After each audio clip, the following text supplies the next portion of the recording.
Hello. My name is Jennifer Clare, and I am a full time professor of health sciences. And now I'm doing a whole bunch of other stuff, which I'm going to talk about.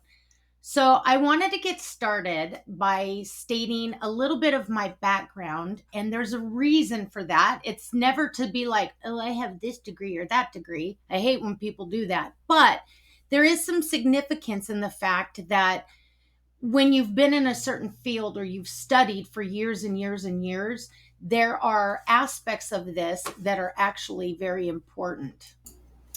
So, when I was in high school, I took an elective class that was health careers and I loved it. And then I went on to become a CNA, certified nursing assistant. And then when I was 21, I unexpectedly got pregnant with what became the love of my life. However, at the time, my daughter's dad left when I was 3 months pregnant. So I decided, well, I like the medical field. I might as well go back to school.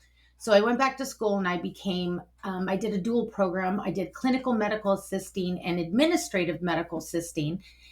And I was able to work doing that for a long time until my daughter was 7. And I went through nursing school and I worked for an OBGYN and I loved that field. And I realized at that time that I really liked OBGYN because there was so much life, right? There's so much life with that. So anytime somebody would talk about cancer, oncology, heart attacks, the ER, I was like, no way, no way. That's not for me. I didn't like anything that represented death. And so I continued to work for a while, and then I realized I wanted more education. So, all of that to say, I went on to obtain a bachelor's degree in psychology. Well, I got my AA in liberal arts, but I did my bachelor's in psychology, and then I got a master's of science in health science, and then I did a master's of public health, and then I did a graduate certificate in law, and then I did a post bachelor's paralegal certificate because law and health go hand in hand. Then I went back again and I got a master's in law.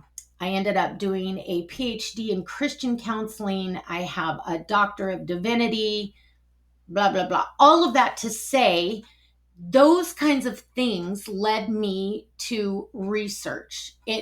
It's not like you can get those kind of degrees and just magically make things up in your out of your head, right?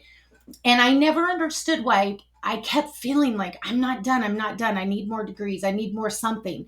I couldn't figure out what that was.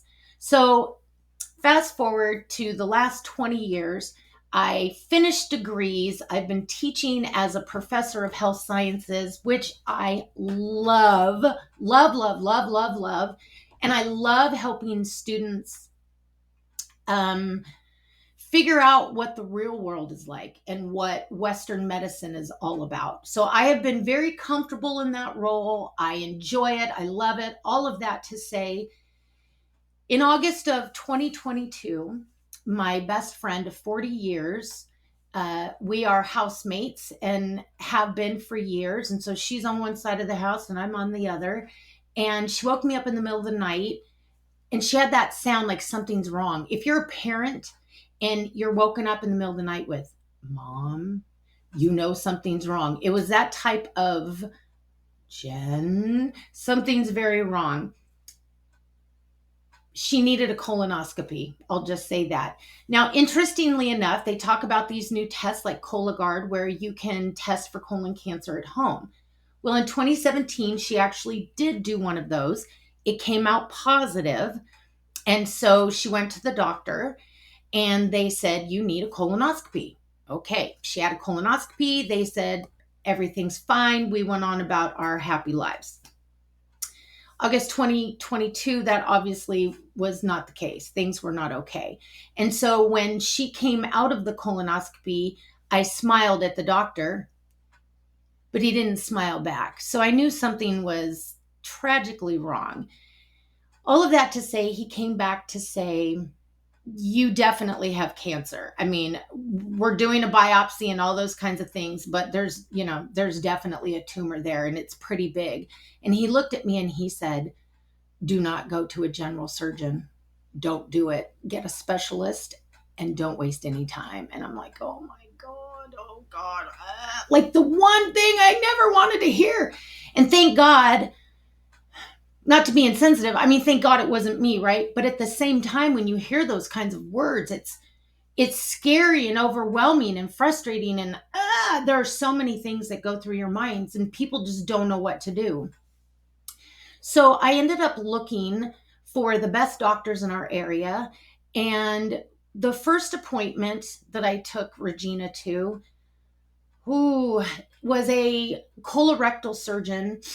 It was very demeaning, very brutal, very rough, very formal, very much protocol. And the first person that we saw was a resident. So it's not even like there's nothing wrong with residents. I respect people finishing their medical school training, but that's not who we wanted to talk to in that moment. You know what I mean? And it was a grim prognosis. And they said that she was going to, have most of her intestines taken out. She'd have a colostomy bag for life. They were going to literally sew her butt together. I mean, it's like, it sounds crazy, but like these are the things that happen. So they talked about the surgery and all those kinds of things. And they let her know that there was like a 70% survival rate of 5 years for colorectal cancer. Okay, so we walk out of there. She went to see the next appointment was an oncologist. And the man that we saw was nasty. He was rude. He let us know that he was only there for a couple months. And when we went to ask questions, his approach was, I don't have time for that. I don't know. Or, if you think you can find a clinical trial, knock yourself out. I mean, I was appalled. So then I asked him, what about oral chemo, taking it by mouth? Because lots of people don't want a chest port put in their chest. It's not that great. There are higher risks of infections and those kinds of things. And he said, I don't do oral chemo. And I asked, well, what do you mean you don't do oral chemo? His response to me was, I do what's convenient for me. Okay, he does what's convenient for him. Well, that was not going to work for me. And again, I'm somebody who's been in the medical field since I was 18. And at that point, I was 53. So I was like, I'm not down with this. And I looked at my best friend, Regina, and I said, I know, excuse me, that you have a hard time walking and you're going to need some help. But right now, I've got to leave the building because I'm about to go to jail. It was bad. So she did see a few more oncologists, and she saw a radiation oncologist, and everything that we were told was protocol. And I heard the word protocol about 1 billion times. Yes, that's an over exaggeration. And I was ready to lose my mind. I was so angry and so frustrated. So during this time, she also had pinched nerve in her back and all these horrible things going on. So I would take care of the house, take care of the pets, take care of her, work my day job, do all these things during the day. But then I started doing some research, and I would stay up from, 11 o'clock at night till 2 o'clock in the morning researching. And I don't know about you, but if you've got a level of faith that helps keep you going, I think that's important. At that point in time, I can honestly say my best friend's level of faith and hope were higher than mine. And maybe that's because I've been in the medical field for so long. And so I know the data, I know the statistics, I know the outcome, like, this is not good, So I did all this research. I ended up spending thousands of hours. I'm not even kidding. I don't even remember how I got to everything because there was so much and everything led to something else. But then my mind started thinking, okay, wait a minute. What's in chemo that's what they give people? I mean, I know it makes a ton of money every year and I've heard all these arguments, but what is it in chemo that would actually help kill cancer? Well, I started researching what was in chemo. The number one ingredient is mustard gas. So I'm thinking, but doesn't mustard gas cause cancer? And then I started researching more, and it was listing all the different metals that are in chemotherapy, things that they use to make catalytic converters for cars, things, metals that they use to make ballpoint pens, all the, and I'm reading this like, wait a minute, that can't be true. I mean, yes, chemotherapy kills cancer cells, but it also kills good cells. And so I thought, well, then how does somebody heal if you don't have good cells to, right? It, none of it was making sense to me.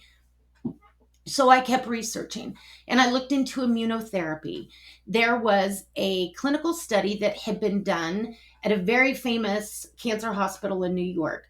Now, there were only like 18 or 20 patients in this clinical trial for colorectal surgeon, but every single one of them who used this brand new immunotherapy had 100% complete clinical response. It's been going on 3 years now. None of them have had a recurrence of cancer. So I was like, how do I do this? How do I do this? The thing is, in the United States, once that clinical trial is over, you have to wait for a new one, right? And then you're not sure if you're going to get into it. And there's all these things and hoops and blah, blah, blah that you have to get through. Well, we went and saw another doctor, and I brought up this clinical trial. And she said to me, well, we're an HMO, not private practices, and so we're not allowed to get this medication. And I thought, what is wrong with this system that you how can you not get money? I mean, things that will help people because of money, because of these restrictions. I was so frustrated and so angry, and I didn't know how to make things get better. So then I started researching. Okay, we grow up, we hear things like, eat your broccoli, eat your green beans, eat your spinach, all the things that are, dark green leafy vegetables. Okay, why? What's the chemical makeup of a dark green leafy vegetable that would heal me or keep me from getting sick? So I went and started looking up the chemical compounds like flavonoids and all these different things that are in plants that actually heal. And then I started looking for proof. Okay, so I'm going to go to this website and this website, not YouTube. But you know what I mean? I literally started looking at all these scientific studies. And then I decided, okay, so we have the healthcare system in the United States.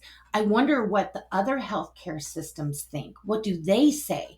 So I started doing all of this research on herbs and plants and natural medicine and holistic health and all these kinds of things that are like the exact opposite of everything I've ever been trained in my whole life. And I thought, oh my gosh, I hope I don't make Regina worse. But I mean, at some point, what have you got to lose, right? So I started her on this little protocol that I made, and it had a little bit of this and a little bit of that. And I made sure that nothing interacted with one another and that it didn't mess up her Western medicine drugs that she was taking. And I had copious notes and charts and navigation, and it was insane. You'd think like I was nuts. Why would anybody do this? But I realized that when you really love somebody, when you really care about somebody, when you really don't feel like it's someone's time to die, I was willing to do whatever it took to help her. I'm happy to say, it's still very emotional, that Regina never did chemo and she never did radiation, not once. No surgeries at all. So her tumor originally in August of 2022, and we have all the scans and all the reports, was 10 centimeters. It was stage 3B. By the time we got to Fred Hutchinson, the specialist hospital, their rules are very different and they are not limited as much as other facilities. I'll just say it like that.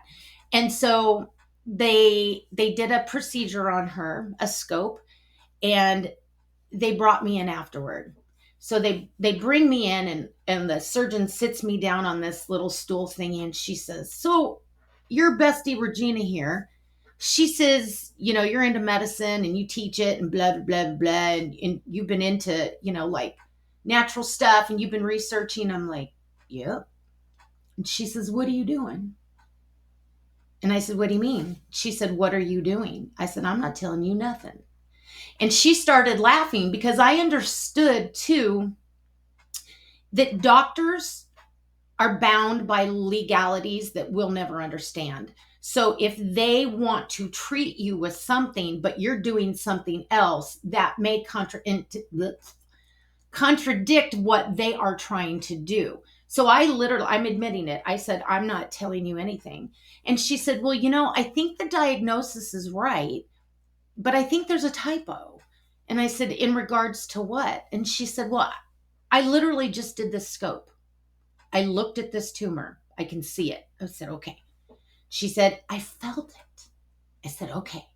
She said, "It's not 10 centimeters." And I said, "What do you mean?" She said, "It's not 10 centimeters. It's more like 1." And I was like, "That's a big difference." She said, "That's why I'm saying I think there was a typo." And I said, "Except for the fact that I have all the scans and I have the pictures and I have everything with the proof of it being 10 centimeters." And she said, "It's not 10 centimeters now." So that was good news. And again, that was with a natural protocol. And so then we went to see the oncologist, and we got in there, and I said, "Look," because I was already annoyed, "I want to tell you about this clinical trial." And she said, "Stop." And she put her hand in my face, and I said, "But I have something to say." She said, "Stop." And I'm like, "Okay, stop." And then she says, "So I do want to throw a wrench into your plans." And she said, "There was this trial done in New York," and I flip out of, "Oh my God, I know what you're talking about. The medicine is called dostarlimab, and it's helping colorectal cancer patients," and blah, blah. And I'm freaking out. And she's like, "Bring it down. Let me talk." And I'm like, "And you know what else?" And she's like, "Let me talk." I'm like, oh my God, I was so excited. The end result of that is the FDA had just approved this brand new immunotherapy the month before. And so my best friend was able to receive this brand new immunotherapy. It makes me still want to cry. I'm sorry. So here I am all these years later, and I'm learning how to work the medical system. But I've been teaching in it for 20 years, but I've been in it for 40 years. Like it was so surreal. We can never stop learning. We can never stop growing. There are things we don't know. But in the midst of this, in talking to one oncologist, the third that I spoke to, I went on and on and on and on. And she said, "I think you missed your calling. You should have been an oncologist." Then she says, "You almost know more than I do." And I said, "I don't think that's a compliment. Patients should not know more. Patients have a right to be listened to. No, we shouldn't get on Google and research everything that we see and believe it and blah, blah, blah. Of course not. Of course we need doctors. God bless doctors. I have doctors. However, there's more. And people know what they feel and people know what they think. And I think that people at large are underestimated for who they are and what they know and what their abilities are. So it dawned on me, Regina has a hard time speaking up for herself, but I don't. Regina didn't know what to research, but I did. How many more people in this world are like Regina who don't know what to do, what to say, how to ask for it, and they're dealing with this doctor said this and this one said that and blah, blah, blah, blah. So I said, I want to be an advocate for all patients everywhere. And then I was like, is that a thing? Like, is that a real thing? So I Googled it. And guess what? There's an organization, a national organization. And I applied for the test. They approved it. I took it. Board certified patient advocate. The exam was like 400 questions. I did get a 96. However, a lot of that came from trial and error.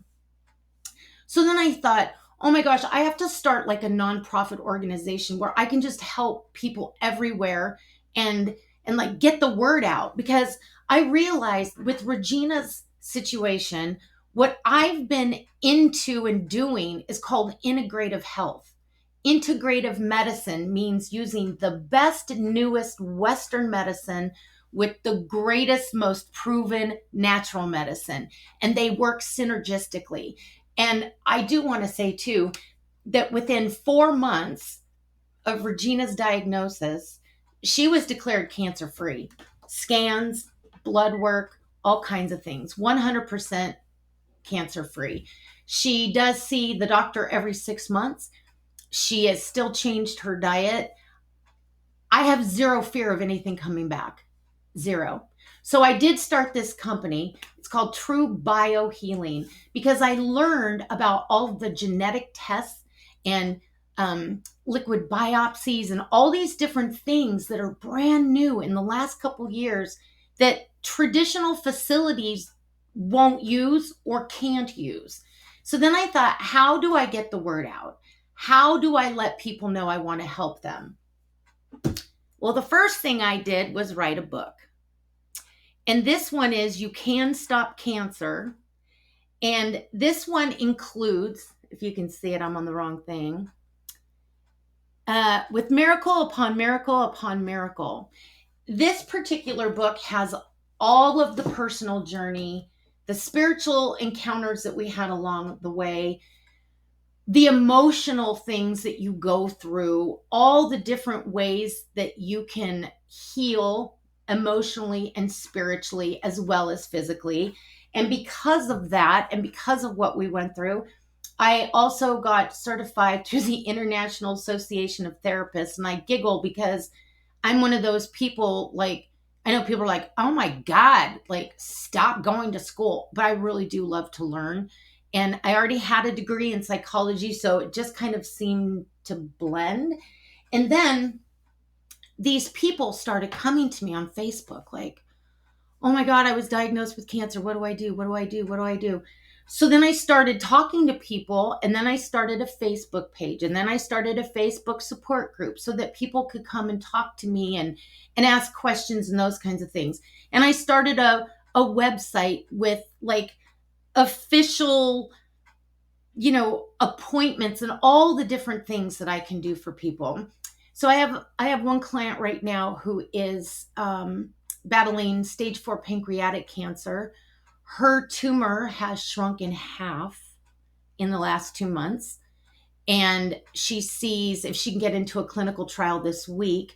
And I've helped her find out where the clinical trials are because she lives on another part of the country than I do. And she made a comment to me about, she was telling her doctors about me and the book and what I do, and they don't want to hear the spiritual. They don't want to hear the emotional. They just want the facts, and that's okay. So I whipped out another book, and this one, sorry about the camera thing, Natural Protocols That Heal Cancer and the Scientific Proof Behind It. And then I made sure that I put all my degrees and all this kind of stuff, just saying that I really want to help people overcome cancer and live. Doesn't mean that every single person can overcome, but I believe a lot of people can. And I believe that I can help people understand what their options are, what they're facing, what exams to ask for, what labs to test for. There was one doctor who said, we can't get that immunotherapy. And I'm like, oh, but you can. You go to this website, you order it. This is what'll happen. And I even help people financially because medical facilities and hospitals, those kinds of things, they actually do have financial aid. And by the way, my best friend's immunotherapy, ready for this? $27,000 a month just for the medicine. That didn't include the IVs, the needles, the nurses, the saline, the blah, blah, blah, blah. I went straight to the manufacturer of the company that like made this brand new immunotherapy and said, will you guys help pay for it? And they said, yeah, fill out this form. They paid for it 100%. Now, granted, Regina's on retirement income, so that really helped. The point is, all of this to say, I really did come to a place in life of how can I help other people? How can I show them they don't have to be charged $9 billion. They don't have to do what they're told the first time. We have options. We have so many options. There are so many incredible things happening in cancer research and therapy. Right now, the Cancer Research Institute, you guys look them up. I love these people. So I believe the old way of doing things is going out the door. I think that they are archaic and ineffective. And if I can do anything in my power in my lifetime to help people understand what to do, what they're dealing with, and I can help people live, it's all worth it. And I do want to say thank you for your time and never, ever give up.